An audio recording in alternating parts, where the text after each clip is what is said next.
Assalamualaikum warahmatullahi wabarakatuh. Di sini saya dengan Farid Wirawan dari Prodi Administrasi Publik ingin menjelaskan tentang program makanan bergizi gratis untuk tugas kebijakan publik. Yang pertama, penjelasan dari program PMBG. Program makanan bergizi gratis adalah inisiatif strategis pemerintah Indonesia di bawah kepemimpinan Presiden Prabowo Subianto dan Wakil Presiden Gibran Rakabuming Raka.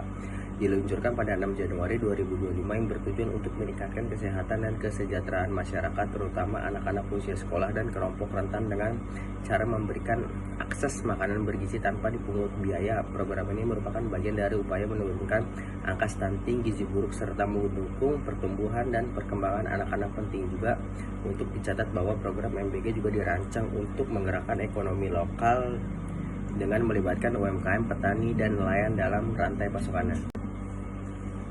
Dan di sini saya akan menjelaskan beberapa kritik untuk program MBG. Yang pertama, satu, pengawasan mutu dan keamanan pangan masih lemah. Terjadi kasus keracunan makanan di beberapa wilayah akibat dapur tak higienis atau penyedia makanan yang tidak tersertifikasi. Ini menunjukkan lemahnya pengawasan dan kontrol kualitas yang bisa membahayakan penerima. Yang kedua, tantangan distribusi dan logistik. Menjangkau wilayah terpencil dengan infrastruktur terbatas membutuhkan perencanaan dan koordinasi ekstra.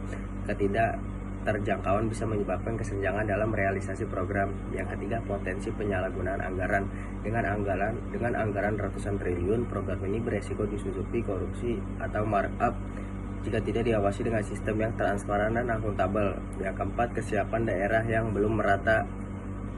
Banyak daerah yang belum bisa siap secara administratif maupun teknis untuk menjalankan program ini dengan baik, terutama dalam hal penyediaan dapur umum, SDM gizi, dan sistem pelaporan. Di sini saya akan menjelaskan beberapa apresiasi tentang program MBG ini. Yang pertama, langkah strategis mengatasi stunting. Program ini menunjukkan keseriusan pemerintah dalam menangani masalah stunting dan gizi buruk yang selama ini menjadi hambatan besar dalam pembangunan SDM Indonesia. Yang kedua, investasi untuk masa depan bangsa.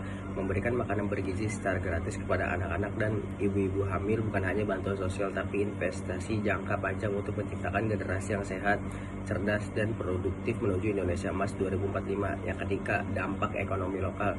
Program ini memberi peluang besar bagi petani, peternak, dan UMKM pangan lokal untuk terlibat dalam penyediaan bahan makanan sehingga memperkuat ketahanan pangan dan ekonomi desa.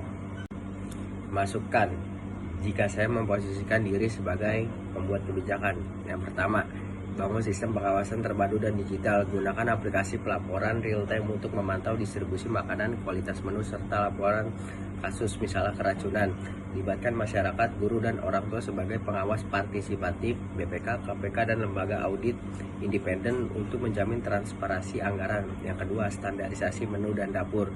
Buat standar gizi nasional yang disesuaikan usia dan kondisi lokal. Semua dapur penyedia makanan wajib memiliki sertifikasi higienis dari BPOM atau Dinkes.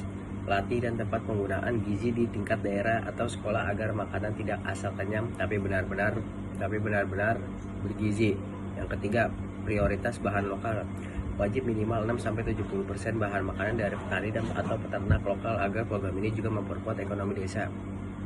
Yang keempat, pilih lokasi peluncuran bertahap tapi tepat sasaran. Fokus dulu pada wilayah dengan stunting tinggi dan infrastruktur memadai.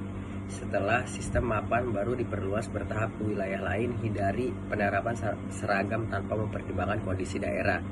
Yang kelima, evaluasi dan adaptasi berkala. Lakukan audit dan evaluasi triwulan terhadap efektivitas dan efisiensi program.